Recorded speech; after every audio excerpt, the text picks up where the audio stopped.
He's got a All right, red. there we go. Dwayne had a heart attack. Okay. Is this me? Let's say a quick prayer and then we'll get into it, because we kind of went a little late last week, so let's not go late this week. Okay, let's pray. Let's In my pray. Bible. Father God, thank you for today. Thank you for the beautiful snow that reminds us that you have washed us as white as that snow. Or if you're Roy Coconut. God, we're grateful just for all the things you do for us, all the ways you take care of us. Help open our minds to learn deeply from your scriptures, especially about this mysterious figure in the scriptures, Melchizedek, which we know Jesus is in that priestly line, and we are grateful that he is in the temple of temples in heaven ministering to us, and we have an advocate for us in that way. God, we are grateful for you. We love you. We need you. We pray this in your son's name. Amen. Okay, if you're a loner at a table, come join, because we're going to do cable discussions again today. You're kind of loud, Chuck. Oh, I am? I know, and then I don't have the thing yet. Okay, so here's a sad story. So somebody, the FedEx guy jacked our iPad. Who did? What? Well, so we ordered an iPad because this thing needs an iPad to run it. And here, tell me if this turns it down. Is this better? You have Yeah, to talk. Better? I need in between. Higher? This? Here? That's good. Is that good? How about like this? Yeah, that's good. Too hot? Too good? You're good. Or too good? Okay. Yeah, the FedEx guy stole the iPad. That's supposed to run that thing, and then you gotta go. Yeah, well, 'cause, it says delivered, but it wasn't delivered, and Oh. so then you gotta go. Sammy's gotta then call Amazon and do this, and the runaround. So, and then insurance gets involved, and then lawyers, and they're always fun. Right, Lee? Okay. Well, let's do a little bit of review, and then we're going to break into table groups and do some discussion today. I like the discussion. I think it's good for us. It stretches our brains, and have you guys ever heard this? That and I don't remember the exact figures, but it's something like you remember like 10% of what you're taught, but you remember like 94% of what you do, or 94% of what you teach. So 10% of what you learn. Something like 70% of what you do, and then 94% of what you teach. Something like that. Yeah, very good. So doing our table discussions helps us retain more because we're actively involved in learning and hopefully teaching one another. So basically, hearing me pontificate is worthless. It's like 10%. It's not that good. So there you go. You can take that to the bank. Okay. It's good for you. That's right. It is good. Yeah. It is. That's very good for me. I'm good. You guys are just in trouble. That's all. All right. I do this for myself. Yeah.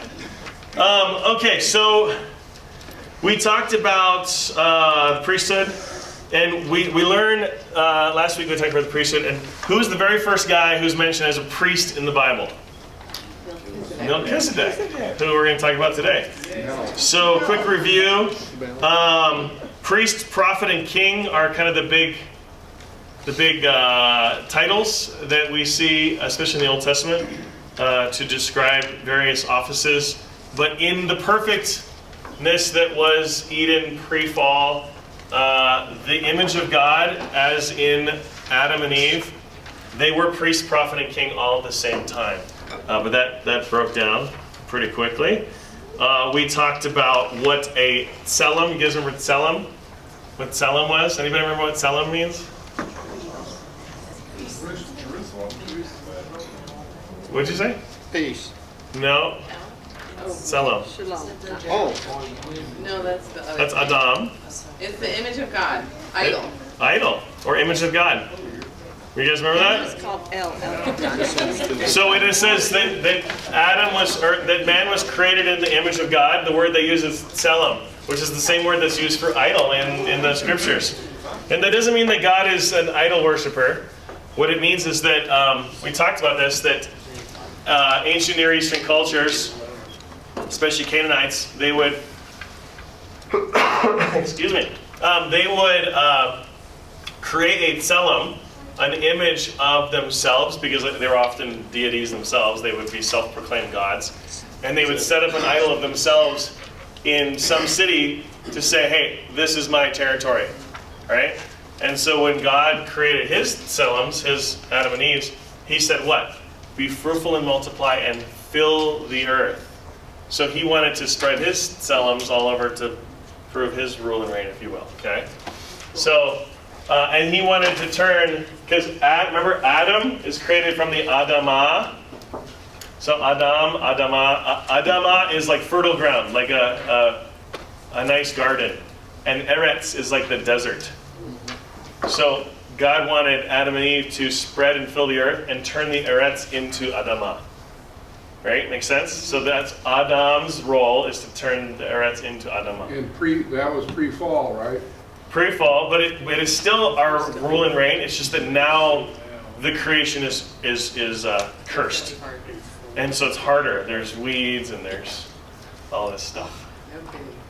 So it's still our role, but we can't fulfill it because we're waiting for this royal priest to come and rescue us. Or at least in the Old Testament. We know who that is now.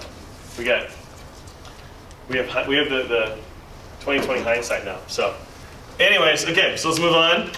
We talked about the shape of the temple and Eden and how they're the inner circles, if you will. The Holy of Holies is the center. What else did we talk about? I don't think we talked much about this, but we talked about demut, to work and to keep, and that this was the role of Adam and Eve, to work and to keep the garden. And this is the same term that's used when the priests in the temple are supposed to do their priestly service. When they're supposed to work in the temple and do their work, it's the same kind of role, is to do this very holy role in the temple. So, and then shamar and demut is the two words. So we'll talk about that. Okay, and then what else? That was it. You guys remember this? So page 10, that's the design of the temple or the tabernacle and the Garden of Eden. And I brought my books again, so if you guys want to flip through those, they kind of show the layout of the temple too, which is kind of cool. And we left with that ultimately the story of Eden, humanity, makes clear that humanity is in deep need of a royal priest. Someone who can restore the blessings of the garden. And so we're going to explore that through the different characters in the Bible. So, here we are. That's the end of review. Turn the page. Abraham and Melchizedek. Melchizedek is a crazy guy. But before we get into the video, I want you guys to, let's see, we got 1, 2, oh, you guys are going to have to join the table. Okay. Because you guys are loners. So 1, 2, 3, 4, 5. Let's do it this way. Your table is going to answer question number 1. Shalem, or Salem, is later known as Jerusalem. Moriah, a mountainous region in Jerusalem, is later called the Mount of the Lord in Genesis 22:14. And the Temple Mount, 2 Chronicles 3:1. With all this in mind, compare Genesis 14, 17, and 20, and Genesis 22, 1 through 14. So that's what you guys are supposed to do. Compare those two passages. How do you see God providing for Abraham in these similar settings? So that's you guys' job. Genesis 14, 17 through 20, and Genesis 22, 1 through 14. It's right there. So if you need to walk up and look at it, go for it. So compare those and how you see God providing for Abraham in these similar settings. Okay. Your group and your group, where you guys are both going to do the same thing because there's a lot here, okay? And that is learn more about Melchizedek by reading Hebrews 7. Just do a quick skim because we're going to actually take some time doing it in the class. But I want you guys to do a quick, just skim through it. And notice how learn more about Melchizedek by Romans 7. Discuss some of the ways that the author compares Jesus to Melchizedek. So both of you guys need to write down just a bullet point of how Jesus is compared to Melchizedek. Okay? So between the two tables, they should get all the right answers. Okay. And then these two tables, and you guys can decide where you want to go. You guys As you review Hebrews 7, so you guys are also going to do Hebrews 7, notice how the author assures their audience that Jesus is better than any other priest. What are some of the reasons the author provides? So why is Jesus better than any other priest? And how is this good news for everyone? Okay? So you two tables get to do that, and hopefully collectively all your bullet points will be the fullness of all the scriptures and inerrant in every way. We've got number And ready, go. Ouch. Oh, you're not watching the video. That's because we're doing these. And then watch the video, so you'll get all the answers. Oh, that's right, I got mine. You can read it. we got Kathy reading here. For this Melchizedek, king of Salem, Yeah, I priest of wasn't the real Most clear High on God, that. met Abraham returning from the slaughter of the kings and blessed him. And to him, Abraham apportioned the tenth part of everything. He is first, by translation of his name, king of righteousness, and then he is also king of Salem. That is yeah. 17 through 20 and 1. Melchizedek was first. Okay. For this Melchizedek, king The of actual rest of Salem, the question says, and to him, Abram apportioned the tenth part of everything. He is first, by translation of his name, king of righteousness, No, and then I said and then he is afterwards, also king of Salem, that is king of peace. He is without father or mother or genealogy, having neither beginning of days nor end of life, but resembling the Son of God, he continues a priest forever. See how great this man was, to whom Abraham the patriarch gave a tenth of the spoils. And those descendants of Levi, who received the priestly office, have a commandment in the law to take tithes from the people, that is, from their brothers, though these are also descended from Abraham. But this man who does not have descent from them received tithes from Abraham, and blessed him who had the promises. It is beyond dispute that the inferior is blessed by the superior.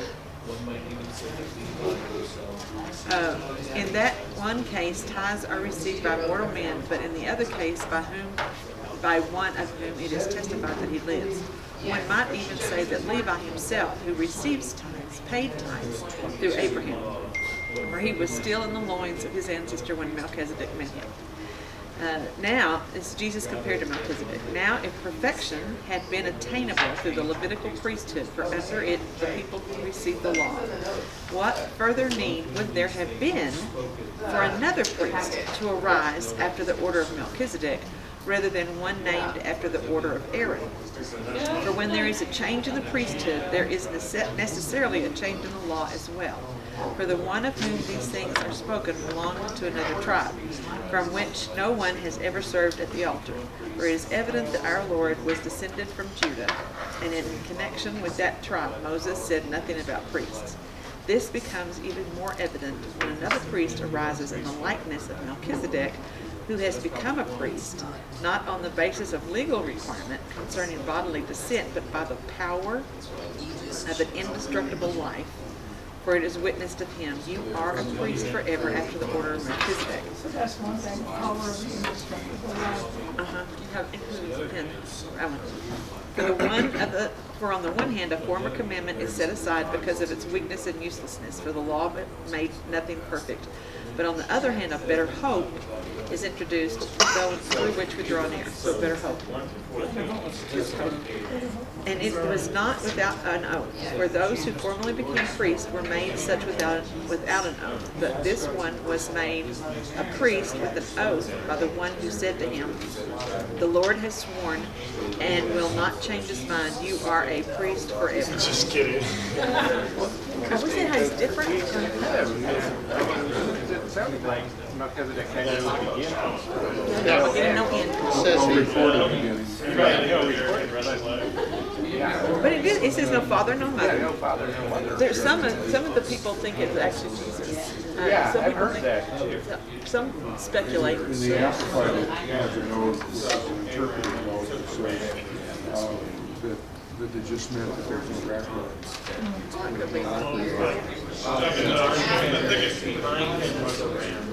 This, and what really blew my mind was some people think he's Shem. Shem would have to have been 450 years old. Shem had Some scholars believe he was Shem, but I disagree with that because it doesn't fit. That'd be really old. But this makes Jesus a guarantor of a better covenant. So that's another thing. Because he's not in the priestly line. He's from a different line that he and only Melchizedek were part of. This makes Jesus a guarantor of a better covenant. The former priests were made in number because they were prevented by death from continuing in office. But he It'd be holds his interesting to look priesthood at the firm. word guarantee and see what the original word meant. But still, it's the idea of like, I'm on 23. Guarantees 22. The former priests were many in number because they were prevented by death from continuing. But he holds his priesthood permanently because he continues forever. Consequently, he is able to save the uttermost those who draw near to God through him, since he always lives to make intercession for them. For it is indeed fitting that we should have such a high priest, holy, innocent, unstained, separate from sinners, and exalted above the heavens. See, that's some major differences. This is 26. For it is indeed fitting that we should have such a high priest, holy, innocent, unstained, separated from sins, and exalted above the heavens. He has no need, like those high priests, to offer sacrifices daily, first for his own sins, and then for those of the people, since he did this once for all when he offered up himself. That's one way he's different than Melchizedek, because Melchizedek didn't die for him. Yeah. Didn't die for him. Jesus died on the cross. So that, yeah. Melchizedek had some exceptional qualities that Jesus also had. His purpose was not to die for the sins of humanity. His purpose was to bring along the idea that there is a priesthood outside of the Aaronic priesthood It's better. that doesn't require human beings to. For the law appoints men in their weakness as high priests, but the word of the oath, which came later than the law, appoints a son who has been made perfect forever. So he's perfect. So he was interesting thing is he's a priest, but he's not a priest like the Aaronic priest. Which hasn't happened yet, right? Which Right. had not happened. He was a priest before that ever happened. So his priesthood exists outside of that particular. Yeah, I'll give you guys a couple more minutes. It has a different criteria. This sounds like a legal thing. Yeah, it does. Like Jewish legal nitpickers are arguing about was Jesus qualified? He couldn't because he was in the line of Judah, according to them. You know, that I mean, if you were a Jew, a staunch Jew, you would say that Jesus couldn't be a priest because he wasn't from the line of Levi. And that's what this chapter is saying. He's a priest, but he was anointed by God, not by birth, by God. So that's what the argument's about. Is that how could Jesus be the high priest, the ultimate high priest, because he wasn't descendant from Levi. Levi? Okay. And Melchizedek and Jesus are the only two. And the argument in Hebrews is that he was high priest outside of that line. Yeah. Is that he had his priesthood didn't depend on being born into a group of individuals or being anointed by man. Yeah. So he was a priest of a higher order. Yeah. But Melchizedek was also outside of that line. Yeah, and that's why he says he's That's why they're like compared. Melchizedek. Yeah, that's why. Because he's outside of that lineage. Okay. But he was a priest, and the implication there is that You guys need another he minute? was chosen by God, not by One more man. minute? Okay, one more And minute. another thing is the perfection. You know, Jesus was perfect. You know, all of the priests had to offer a sacrifice for their own sins For their own first. sins as well. Yeah. Perfect. I'd like to look at that word that's translated guarantee. Yeah, I don't know. 26. What are you gonna do on The idea, if you're looking at like I don't really know what I have. like if you buy a house, you put money down That makes it. that earnest money that guarantees that you My will, hair goes first. that you will buy the house. So I gotta He's a guarantee It just gets fluffy. for the people who are going to Yeah, well, given the nature of the passage, it seems like it's likely that it's a legal thing. Yeah. Sounds like a technical sort of legal term. Yeah, I mean, Yeah. Well, there's a lot of kinda passages interesting in the Old and New Testament that use those legal terms so that people understand this is a contract. This is not something that you can violate. You can probably extrapolate stuff that's not even bad. I was trying to remember our question was, what is the reasons that the author provides, like how the author assures their audience that Jesus is better than any other priest? I guess he was talking about. I was wondering if it was comparing Jesus and Melchizedek or Jesus and other priests. well, how's the good news for everyone? That would seem that because Jesus. Okie dokie, we're gonna come back together. That means that you don't have to be in the Jewish line. That seems to be the. Yeah. And then Otherwise, we, all of us sitting here, as far as I know, would be out of luck. yeah. He provided the outside of the normal money, and he paid the debt for our sins, like the guarantee. That's how it's good news, is because Yeah, and for the Jews, being here ethnically was a big deal. So they were racist or ethnic or whatever. And this argument is to break the groundwork of for breaking through that, which when Jesus came, Peter went through the vision and stuff, so it was a real big deal later to resolve that. I mean, Joseph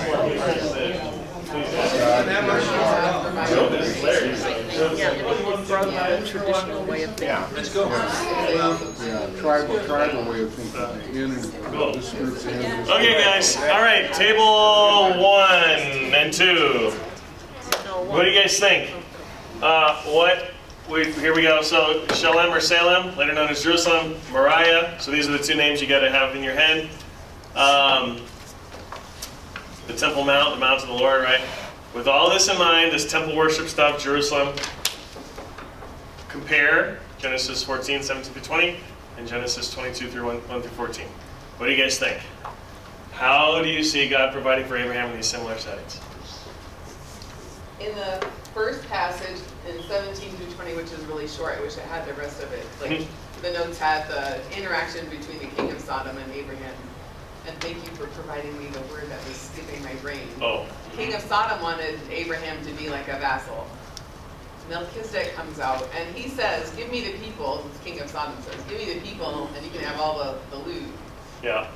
And Abraham says, I'm not going to have it said that you made me rich. Melchizedek comes out and brings bread and wine, those two specific things. Blesses Abraham and blesses God, and Abraham responds by giving a tenth of everything to Melchizedek. Yeah. Which hasn't even been established as the system yet, right? Yeah. The temple tithing. Yep. And so it's definitely, and the fact that it's bread and wine, I mean, all of these things are hints to what's going to be happening in the future with the people of God and God. So, and I really loved that Abraham kind of pushed back away against the king of Sodom and just kind of said, I'm not going with man, I'm going with God. And then that's later on, just 5 chapters later, again, it's a good thing he didn't tell his wife what he was doing. It's a good thing. Yeah, she don't let it go. Yeah. So did you guys? I don't know if any of you guys read this ahead of time. I thought that was pretty insightful. Tim Mackey wrote, I think, most of this, but there's a couple scholars that work at Bible Project. Silly Lady Cassie something. Anyways, I had never seen that before. That so Melchizedek comes out and he's like, Abraham, what's up? Let's have a party. And then he's like, you blessed are you because God this and that, and you're awesome, and God is, he's the reason why you won this battle, and may God bless you. And then Abraham's like, sweet dude, thank you. Here's a tenth of my stuff. And then out comes Sodom, and he wants to have Abraham do the same thing, give him a tenth or whatever. But instead of him throwing a big party and serving him and stuff, he goes, yo, gimme. Right? So, I mean, those of you that have kids, right? If they come to you, like, oh, mommy, daddy, I love you, versus gimme, there's a different spirit behind it. So, I thought that was pretty insightful. I'd never really thought about that before. Somebody else So yeah, any other thoughts on this, guys? The second passage, I don't know, you know. This table, anybody got? Or you guys? Anybody? All right, They were doing it too. Oh, you were doing two. Okay, Yeah. just kidding. Right. I'll just finish up. In the second passage, God's providing the sacrifice. So he provides provision in the first one and the blessing, and then he provides the sacrifice in place of poor Isaac. And that's when Abraham calls it Yahweh Yireh, the Lord will provide. Yep. And it says in the end of verse 14, they still call it on the mountain of the Lord he will provide, or it will be provided. There is so much foreshadowing going on in this passage, it's mind-boggling. We can't even talk about it all. It's crazy. So was Calvary up on an elevated area? Was It was on Mount Olive. It is, but it more has to do with temple worship. It's not so much about the crucifixion of Okay. Jesus. Yeah. So we'll get into that in a minute. Okay. Any other thoughts from table one? Yeah, where was it? Where was what? The land Mount of Moriah? The land of Moriah. So, Somewhere in Israel. Wow. Oh, well. Well, no, it actually has a very specific place. We're going to talk about it in a minute. oh, okay. Yep. So, okay. But I think to the Old Testament reader, they would have, remember they're reading it backwards. They would have read this with the tabernacle or temple and looking back at, oh, that's how it all started. You see what I'm saying? Remember, it wasn't like there was a scribe running around writing down what Abraham was doing. The writers wrote about Abraham, like, you know what I'm saying, like in the past. Okay, table 2 and 3. What did you guys think? What are some ways the author compares Jesus to Melchizedek? Well, to begin with, there's a teaching that Melchizedek was Jesus. Okay. So you have that out there. Okay, and then he was Jesus. Okay. But they were both a king, And a priest. king of Jerusalem, if you want to say, king of the Jews. Mm-hmm. They were both priests. Priest of the Most High God. They were king of righteousness, king of peace.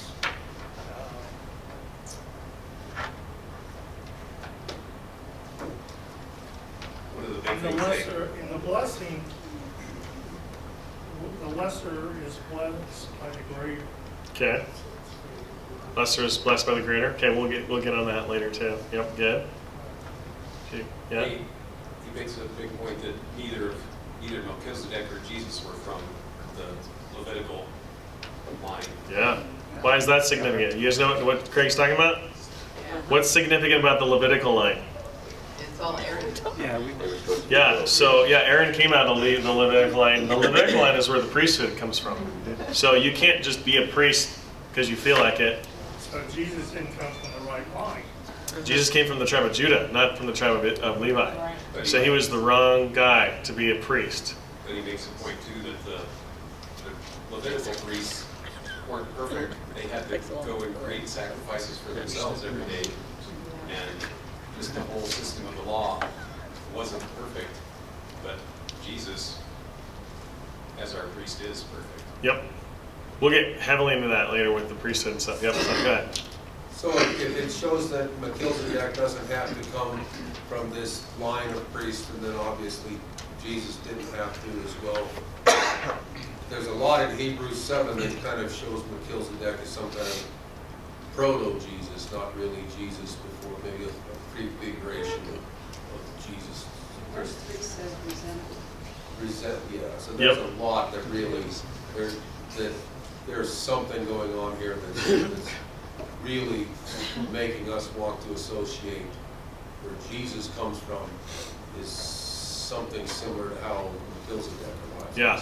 Yeah, in the Greek it literally means like made in the form of. Like it's very much like, yeah.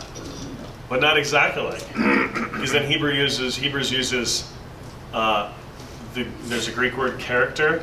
Jesus is the character of the icon, the image of God. So Jesus is the image of God. He's not just created in the image of God, he is the image of God. So they're playing on these words, made in versus exactly like. Very interesting. Okay, we'll get to that later. continue. Anybody else? Okay, next group.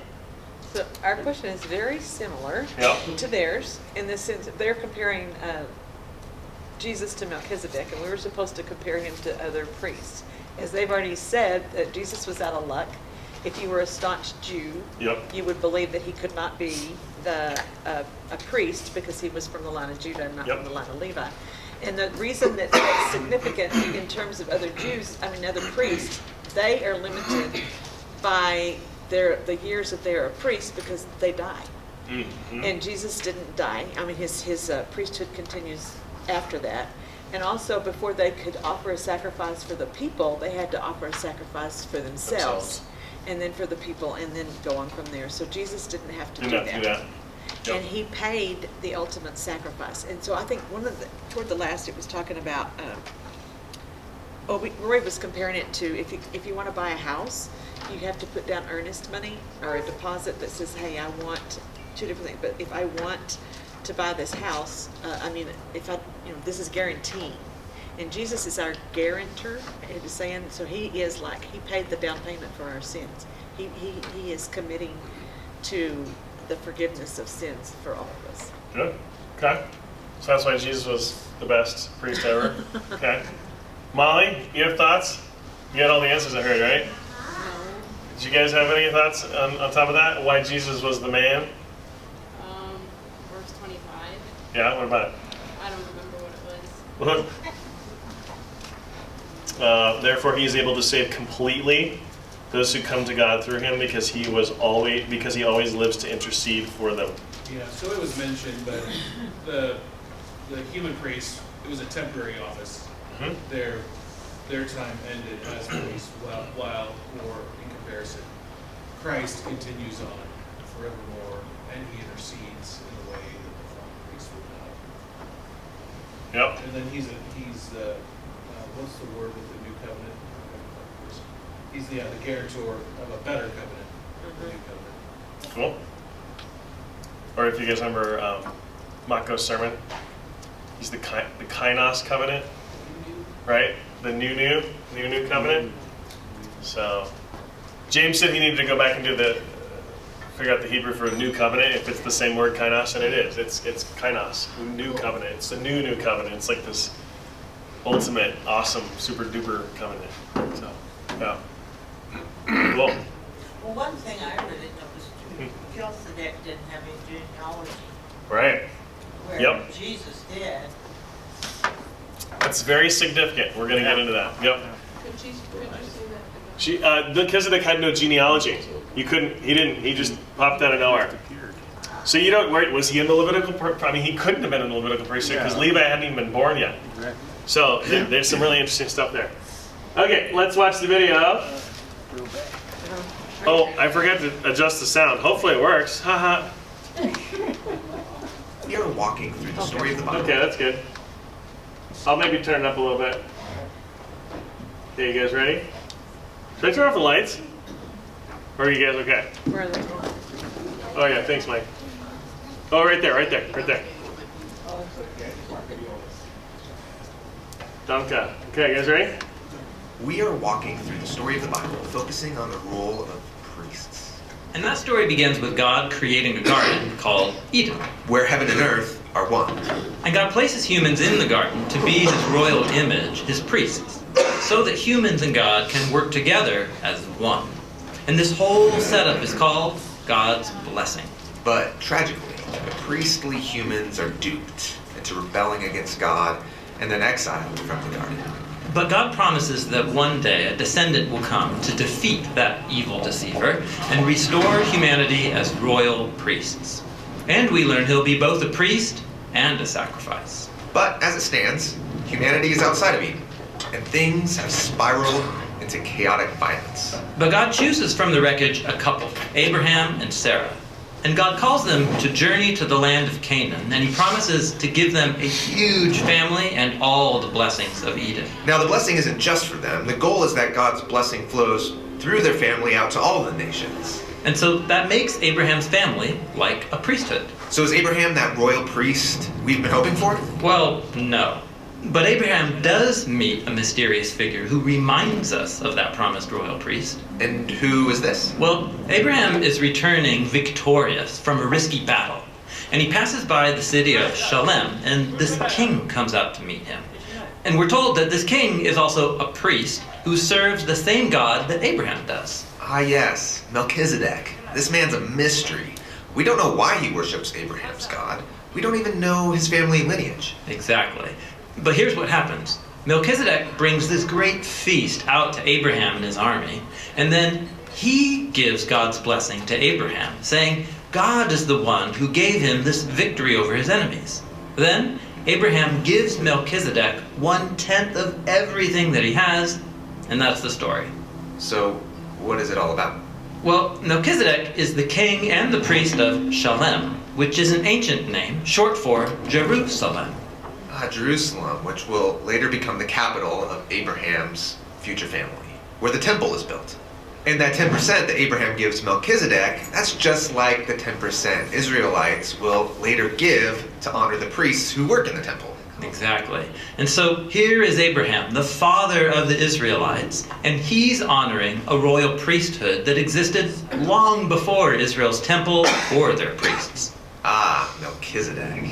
Yeah, he's super important. And we'll come back to him when we get to the story of David. Okay, back to Abraham. We find out that he and Sarah are unable to have kids. And they're really old, so how are they going to have a family? Well, they scheme up their own plan. Sarah forces her Egyptian slave to produce a child with Abraham. But once that happens, Sarah ends up despising her slave and oppressing her. So instead of trusting God for a family, they do it on their own terms. Right. And so God eventually does give them their own son, Isaac, but then God promptly asks for the life of that son back. Abraham is called to offer up Isaac on a mountain as a sacrifice. And we're told this is a test. God's requiring Abraham to own up to his failures, to stop his scheming, and to surrender his family's future to God.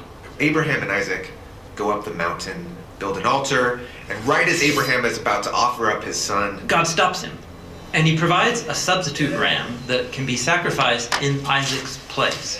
And here, the narrator stops the story and starts speaking to you, the reader, saying, "This is why we today say, on the mountain of Yahweh, it will be provided." The mountain of Yahweh, that's Jerusalem. That's right. And so notice, in both of these stories we've looked at, Abraham is near that high place that will later be called Jerusalem. In the first story, Abraham meets a royal priest. And in the second story, God provides a substitute sacrifice that covers for the sins of Abraham's family. Yes, and both of these stories point forward to the need for a future royal priest who will also become a sacrifice for the sins of Abraham and his family.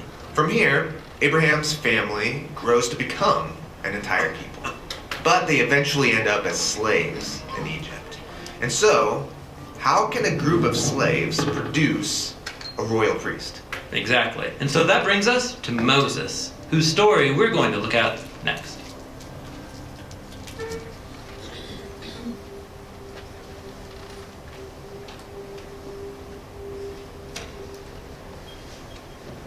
Okie dokie.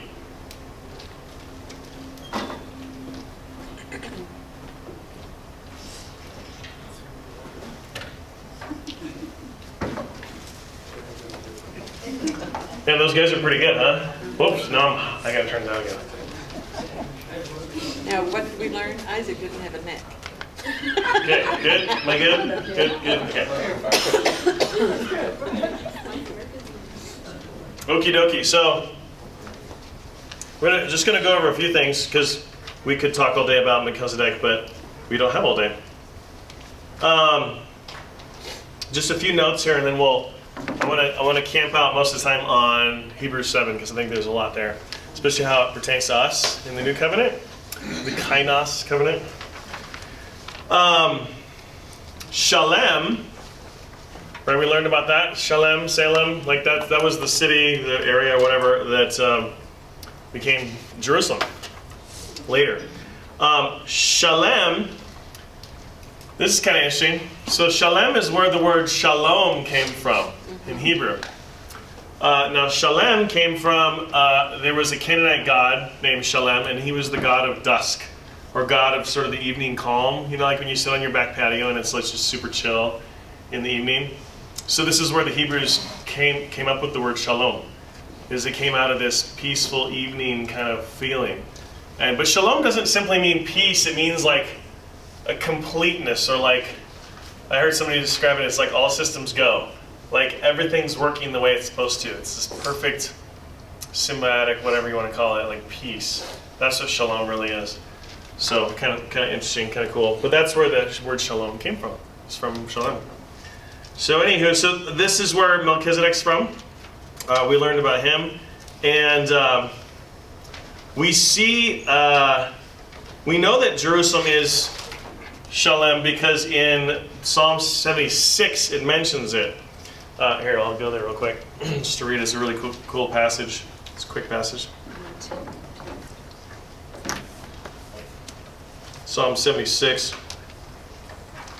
It says, God is renowned in Judah. In Israel his name is great.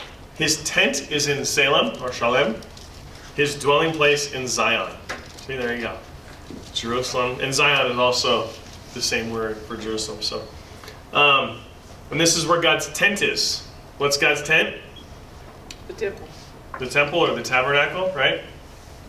So we know that the tent, the tabernacle, ended up residing in, and the temple in Jerusalem, right? So in Shalem, and it's on a particular mountain. Do you guys know what mountain that might be? Moriah. A lot of things happen on Mount Moriah. It's pretty amazing. We're going to talk some more about that too. So this Melchizedek guy that he encounters, he is worshiping, in the Hebrew it's El Elyon, God Most High. El means God, El Elyon. And we know that this El Elyon is the same as Yahweh, because it says in,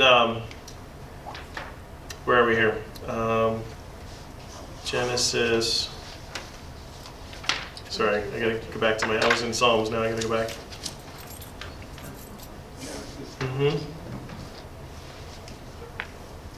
Oops, Genesis 12. 14, 12, yep, thank you.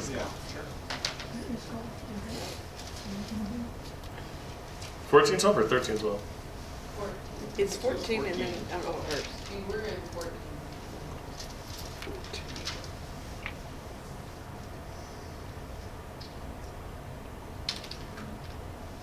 Oh, thank you. There we are. I found the spot now. Okay, so Abraham, so it says in verse 19, blessed be Abraham, El Elyon, or blessed be Abraham by El Elyon, creator of heaven and earth, and praised be to El Elyon, who delivered your enemies into your hand. Now, how the heck do we know that El Elyon is the same guy as Yahweh, like the God of, became God of the Hebrews? Well, if you skip down to verse 22, but Abraham said to the king of Sodom, so this is later when he encounters this other king, with raised hand I have sworn an oath to the Yahweh El Elyon, creator of heaven and earth. So we see the link there. So maybe, now what's really interesting is the term Yahweh wasn't actually used until when? And they did away with the vows. Moses, yeah, in the burning bush. So once again, the writers are kind of writing backwards, and then so we don't know actually that he's even called Yahweh until later. So they ascribe it to Yahweh, this El Elyon, which is pretty fascinating. So that's this creator and possessor. So El Elyon literally means creator and possessor of the sky and land, and so this is who Melchizedek is worshiping, whereas Sodom is probably worshiping somebody else, not the God of the universe. So, but it says in Genesis 12, kind of 1 through 3, because this is reflecting back. It says, well, I'll just read it real quick. The Lord said to Abram, go from your country, your people, and your father's household to the land I will show you.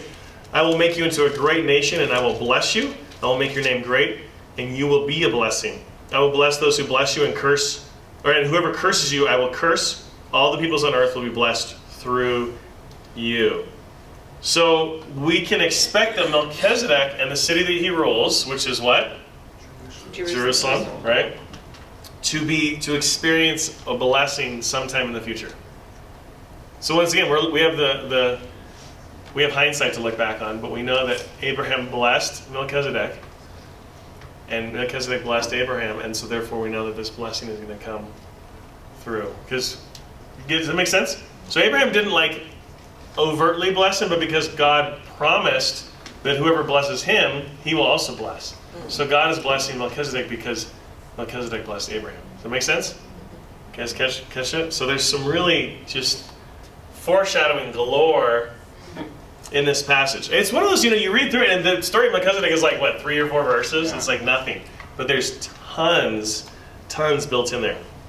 Okay, so then, I'm trying to figure out, we got a little time here. So Melchizedek is introduced here to show that Abraham encountered Yahweh and through a royal priest in Jerusalem long before the time of David. If we know about Hebrews, it talks about how the tithe is paid through the Levitical priesthood, kind of back through Abraham, and then I did it in the wrong order. The Levitical priesthood, or the tithe is paid to the Levitical priesthood, which then is paid through Abraham, and then to Melchizedek. Does that make sense? So let me draw a picture. The timing's still. Well, yeah, but the theory is that, okay, so you pay a tithe, here's your 10%. You don't pay, you give, right? If you're going to give, you're supposed to give it to the Levites, right? The priesthood. Okay? So, if you look at genealogies, right? If you're giving a tenth to the Levites, then really you're giving a tenth to Levi, who was the son of Jacob and so on and so forth, and then Abraham. And then who did Abraham pay a tenth to, or give a tenth to? No. Melchizedek. See? So it's through ultimately going to Melchizedek, which is why when Melchizedek is compared to Jesus, we see these connections. You guys catch what I'm saying? Yeah, I don't get the so what though. Well, we're going to get to that. We're going to camp out in Hebrews 7 here in a minute. So, and then I mentioned this before, but this is kind of cool. Mount Moriah. Oh, I wanted to mention one thing too. So on page 15, this is a very important literary structure that is in Hebrew quite a bit. It's called a chiasm. You guys know what a chiasm is? No. So if you look at the bottom section on page 15, the A, B, C, D, D, C, B, A. So the first part is, because you have done this thing, you have not withheld your son, your only son. This is about Isaac. Then if you skip down, because you have listened to my voice, see how those go together? And then the blessings, and the seed, and the stars and the sand. So it's called a chiasm. So whatever's in the center of the chiasm is the main point. And what's the main point that Abraham's supposed to do? Make a nation like the stars and the sea. He is supposed to, bless the nations, and he will be greatly multiplied like the stars of the sea and the sand on the seashore. So the focus is this spreading, just like Adam and Eve were supposed to do. And bless the nations, not just the Jews. Correct. Yep. Okay. So another thing, that's another Hebrew literary structure, is called an inclusio. And Genesis 12 talks about the oaks of Moreh, which is where Abraham received the blessing and everything from God. And then we see in Mount Moriah where Isaac is offered. And this creates an inclusio between the two. And inclusio means everything included is all very important. So this whole Melchizedek story is very, very important. It's very central to the story of Abraham. Does that make sense? So, and then Mount Moriah only shows up one more time in the Hebrew Bible. And that's in 2 Samuel 24. You guys remember that story? Where David is tested and plague and then it stops. There's the plague, and then he goes and offers this sacrifice on the threshing floor of Ornan, and then the plague stops. This was on Mount Moriah. So, and then we can read in 2 Chronicles 3, the kind of the parallel passage, or it refers to it at least. Then Solomon began to build the house of Yahweh in Jerusalem on where? Mount Moriah, where Yahweh had appeared to his father David, which he had established in the place of David on the threshing floor of Ornan the Jebusite. So, Mount Moriah is where everything's happening. Mount Moriah is where Isaac is offered. Mount Moriah is where David was tested. Mount Moriah is where the temple was built. And Mount Moriah is still there today. Do you guys know why the Muslims built the Dome of the Rock on the site of the temple, which is also, Mount Moriah? Do you guys know why? Why did they put the Dome of the Rock right there? They said that Muhammad had a dream where he was transported to Jerusalem and landed on Mount Moriah. And additionally, that was also where he ascended into heaven, supposedly. Was his horse took one last jump and then went up into heaven. And that was at the rock, which is where the Holy of Holies was, where the Ark of the Covenant sat, on that exact rock. So the center of the Dome of the Rock is where the Ark of the Covenant would have sat. Kind of mind-boggling to think about. But this was also supposedly where the rock where Isaac was offered, all of this stuff. Very central.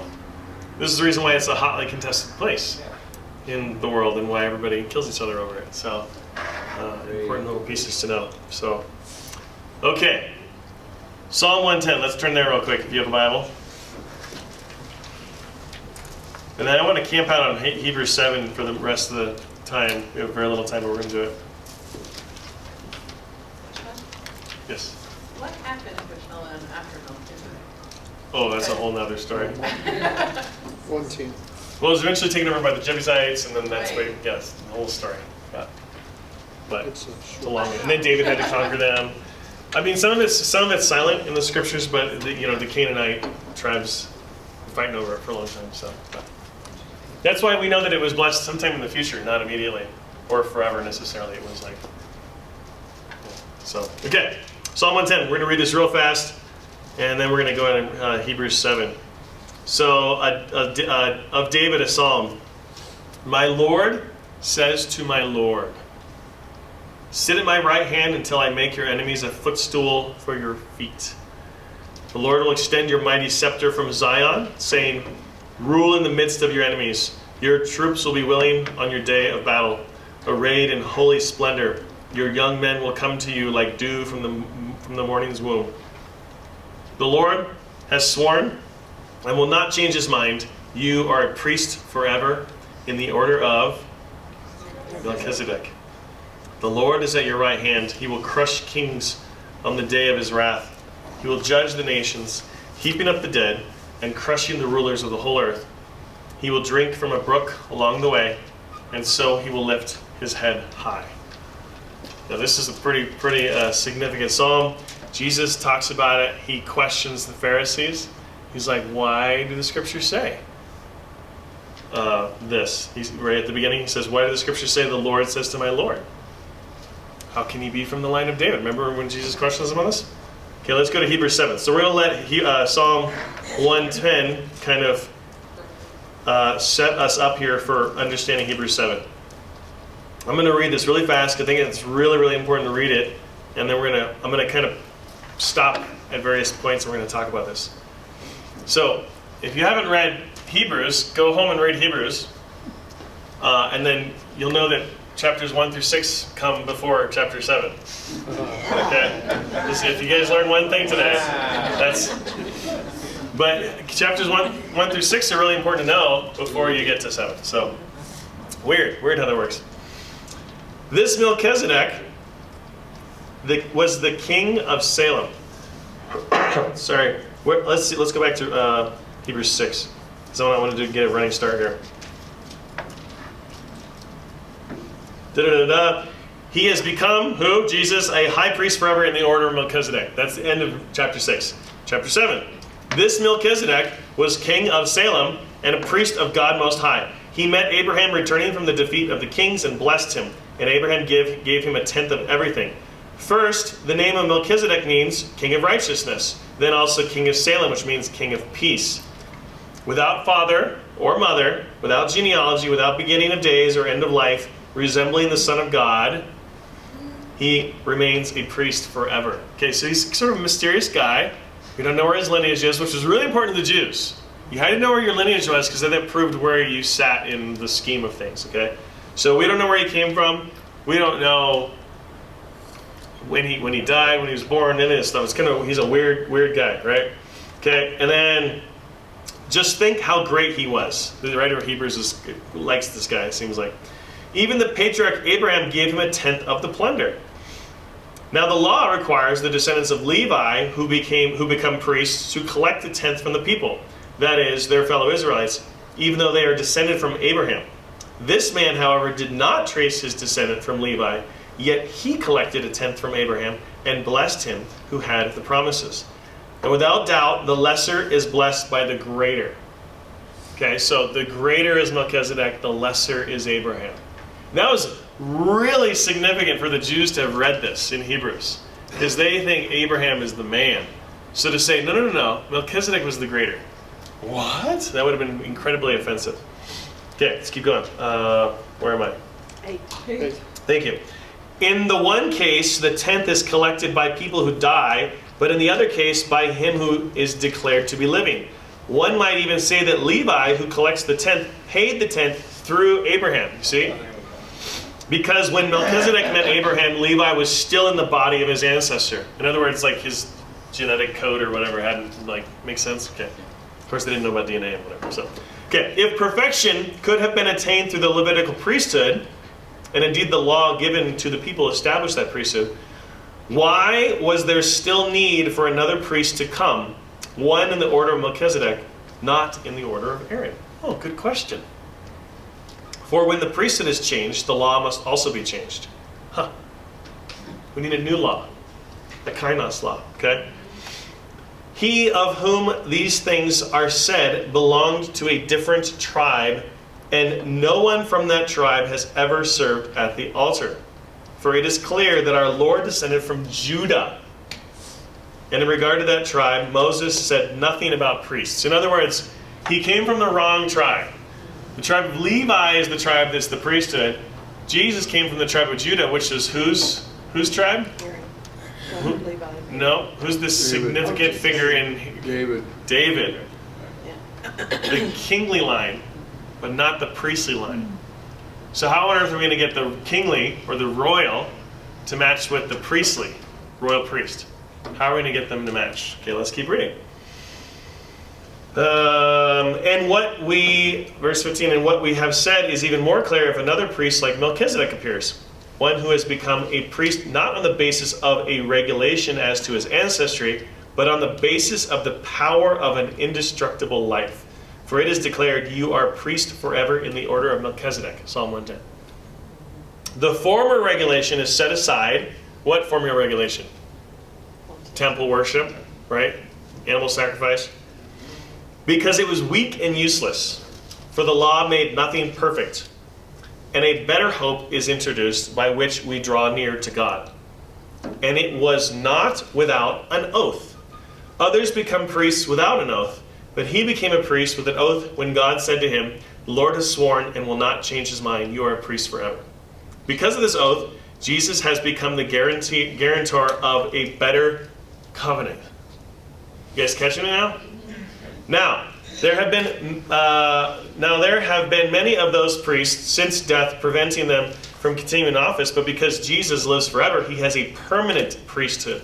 Therefore, he is able to save completely, or forever, those who come to God through him, because he always lives to intercede for them. Such a high priest truly meets our need. One who is holy, blameless, pure, and set apart from sinners, exalted above the heavens. Unlike the other high priests, he does not need to offer sacrifices day after day, first for his own sins and then for the sins of the people. He sacrificed for the sins once for all when he offered himself. For the law appoints as high priests men in all their weakness, but the oath which came from the law appointed the Son who has been made perfect forever. This is our royal priest. He comes from the kingly line, Judah. He comes from the priestly line in this way, to Melchizedek. Make sense? You guys get it all? Yeah, Skip, go ahead. So if Jesus is this kingly priest, then Melchizedek is kind of a combination of king and priest essentially, but he doesn't come from, I mean, he predates the line of kings, he predates the line of priest, but God kind of had it in his plan that this Jesus was going to come from a kingly line and a priestly line, so Levites probably date back to Melchizedek through something. They don't have any genealogy and any stories of Melchizedek are all apocryphal, so we don't know the truth here. We don't know what's really happening, but his name says he's going to be the kingly priest. Yeah, exactly. And just to kind of stir the waters a little bit more, because Melchizedek is such a mystery, a lot of the rabbinical tradition, they wrote in what's called Midrash. They wrote during the Second Temple period, basically before Jesus. They made up all kinds of stories about who this Melchizedek was and why it was so important. They filled in the story, if you will, for everybody. Well, the writer of Hebrews said, yeah, forget those guys. Here's the real filling into the story. Let me tell you what this really means and why this is so significant and why he's so mysterious. Because it points to Jesus, and you need to believe that guy. So it's pretty significant. The writer of the Hebrews, I mean, maybe the reason why the writer of the Hebrews is anonymous is because that person would have gotten stoned like really fast. Because very controversial stuff for a Jew to have read. But it's so cool because it pulls it all together. It's like Melchizedek was, and remember it says in verse, where was it? 3, resembling the Son of God. Melchizedek resembles the Son of God, and he remains a priest forever. And because Melchizedek blessed Abraham, then through that line, everybody else was blessed, and then Jesus kicks back to Melchizedek and all comes together. So this is the fulfillment back to the way things are supposed to be in the Garden of Eden. Right. And this is where we get our holy priest, where he intercedes for this forever and blah, blah, blah. Does that make sense? So it's pretty cool. Yeah, Penny, and then we'll go back to Skip. Yeah, that was, so I actually wrote that down when table 2 was going through their thing that basically Melchizedek is to Jesus as we were supposed to be, or Adam and Eve were supposed to be to God. And I mean, I wouldn't have gotten there without that neat lesson last week about Adam and Eve and Eden and priestly. I never thought of Adam and Eve as royal priests, yeah. You know, which is cool. So that means that, I mean, they're priests before priests were established. And so Melchizedek is basically, what we were supposed to do is take care of what God put before him to be in charge of, to steward. Yep, and remember, Melchizedek wasn't even the wholeness of that. Right. He was resembling the Son of God, because the Son of God really is the prototype of what the royal priest is supposed to look like. I mean, it must have really rocked their world to read that and think about, well, what I thought priesthood was all about is really not what it's all about. It's not established in Levi. It's established before that in the Garden of Eden as caring for, being stewards and caring of and representing God to the creation. Yeah, to some degree. Although you got to read chapters 1 through 6. Well, yeah. Because it talks about, once again, it's the whole pain through Levi.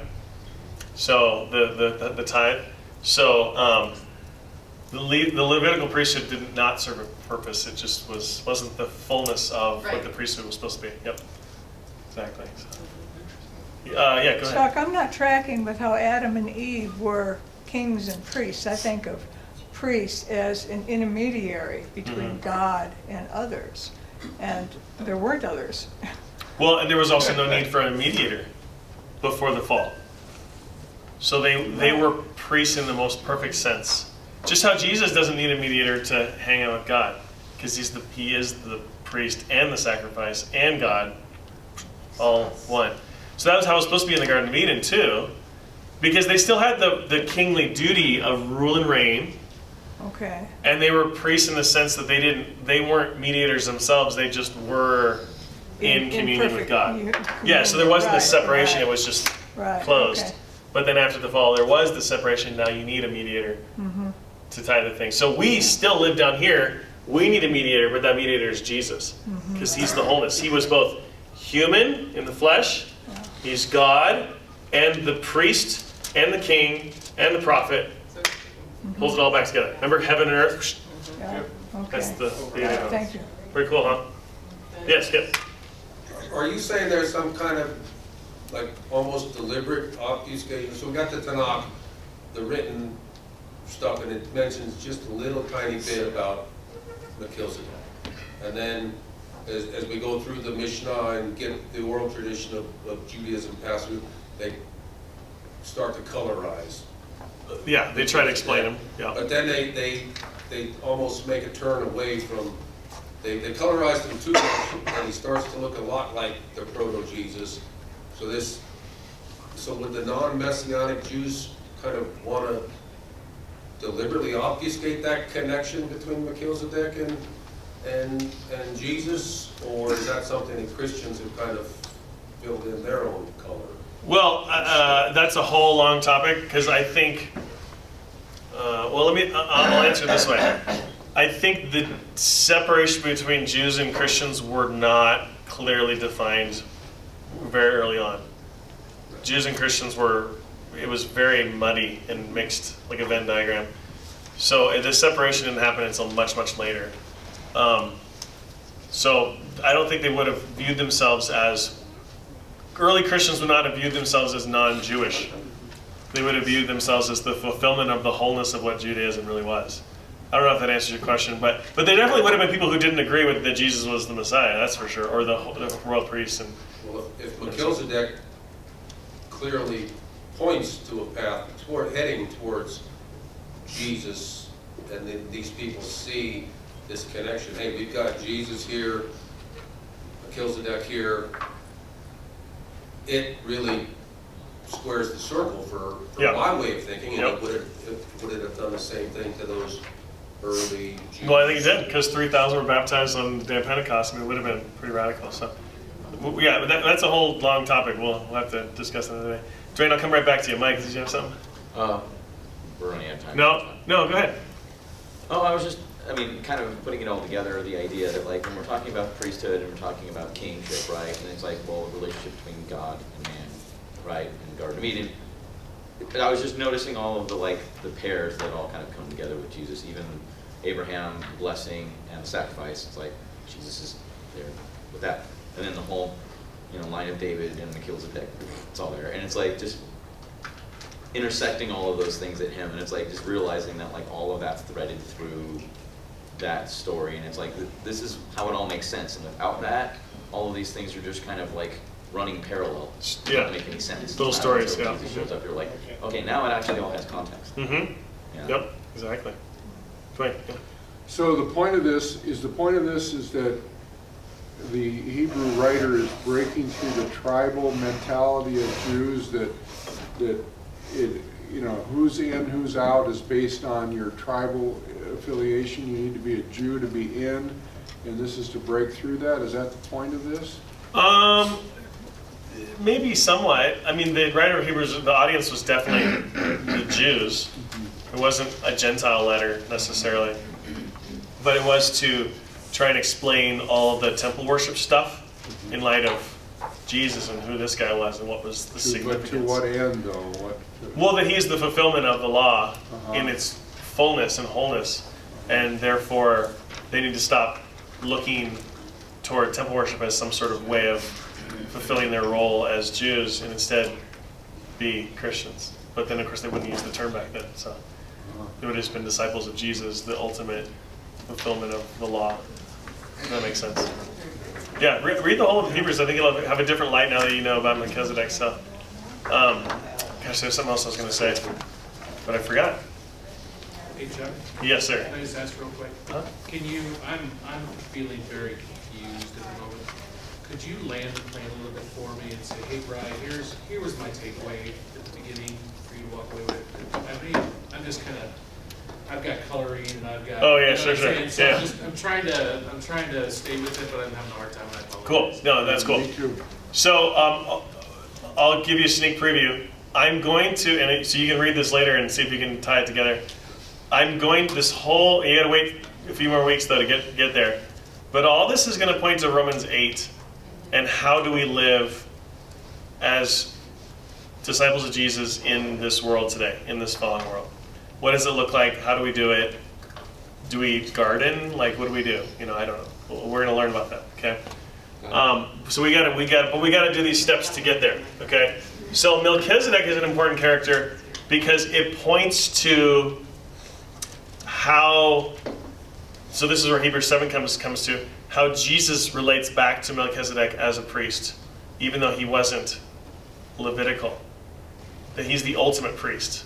So Melchizedek is the ultimate priest who worships the one true God, the ultimate God, if you will, and blesses Abraham, which then sets this trajectory where we can point back to how we get back to God through the royal priest. So if Melchizedek is this royal priest, we have to somehow get back to God through him. And how does that happen? Well, if you're a Jew, you have to wait, 1,000 years, whatever, and then Jesus arrives. And then Hebrews 7 goes and talks about how Jesus relates back to Melchizedek as the ultimate priest forever, which is what David wrote about in Psalm 110. So does that make sense? Or does that clear up anything? So ultimately what we're doing is there's this Garden of Eden, right? Here's humanity, God, they're all one, right? After the fall, there was a separation. Now how do you bridge that gap? Well, you need a priest. You need a mediator. Okay? So Melchizedek was one of those mediators. The Levitical priesthood was one of those mediators. And now we know that Jesus is the ultimate mediator. But he was able to not only mediate, but he was able to bridge the gap altogether and bring us back. Because humanity and God have been separated. And now through Jesus, because he was man and God, fully redeemed all the way back. This is good. Like holiness, it, in the ancient Middle Eastern mind was never behaved the right way, but it was behavior and belief. And so often I come into a class and I'm expecting for, the professor, the teacher, here's your takeaway, here's how you need to be different in order to be better, kind of a thing. Oh, yeah. And that's not what we're doing today. Like, I'm kind of looking for an application, and I shouldn't be. What you're doing is cultivating the belief aspect of what holiness is, because that's, we get holiness applied to us through Christ, but there is something behind that. And yeah. You're teaching that. That's really good. I think I'm getting lost in the weeds a little bit, but. No, okay, now I get where you're going. Yeah, there isn't a, okay, now go home and do X, Y, and Z. Yeah. No. Go home and change your mind. Rewire your brain to understand what Jesus has done and understand how significant this is. Now, later we're going to learn what does it mean for us to be royal priests and how do we live in the world and bless the world just like Jesus did. You guys remember that video where Jesus was like, pink, pink, pink, pink, and he would bless everything he touched? Like, we're supposed to do that now too, as followers of Jesus, but we're not there yet. You have to wait a few more weeks to get there. But I want you guys to reflect on this, understand who Melchizedek was, why it was so important, how Jesus was the fulfillment of who Melchizedek was, because Melchizedek was sort of like the Son of God, but he wasn't the Son of God. Jesus is the guy that does that, but you got to wait to learn what it means for us today. So yeah, there isn't a go home and X, Y, Z. The goal is to go home and change your brain. Change your mind, change your thinking, and relate back to what God is trying to teach you, how God is trying to reform your mind so you can think in these different ways. Cool? Thank you. If you want to know what to do, you can be a Jew and then go to the temple and sacrifice animals and stuff and do stuff. But we're not here to do, we're here to have deep faith in God. So, amen. All right.